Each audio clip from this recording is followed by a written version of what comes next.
তো এখন বিকেল 4:30 বাজে। মেয়ে দুপুরবেলা ঘুমায়নি, তার চোখে একটু ঘুম নেই। ওই যে খেলা করছে ছাদে। হ্যাঁ মা, ইট আমার দুটো ইট। আমার দুটো ইট? হ্যাঁ। কি করছো ইট নিয়ে? আমি ইট নিয়ে রং করছি না। ওই ইট নিয়ে রং করছে না, আসলে ওই ইট নিয়ে দেয়ালে, এই যে দেয়ালে এখানে লাইন দিয়ে দিয়ে খেলা করছে, ঠিক আছে, আঁকছে।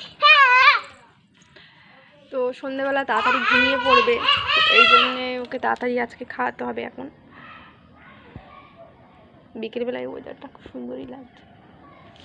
ওই যে কুটুস ওখানে আড়ি পেতে দেখছে নিচে, যে নিচে দিয়ে কে যাচ্ছে না যাচ্ছে। ও আমার বল। আমার দুটো ইট। হ্যাঁ, তোমার দুটো ইট। তো ক্যামেরা অন করলে ওর এরকমই নাচ শুরু হয়ে যায়।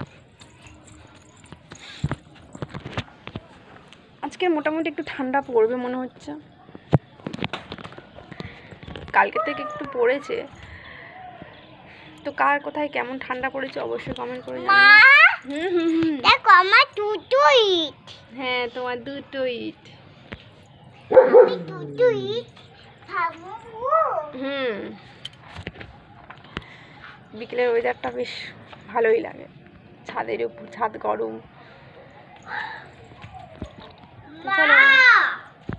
আবার ইট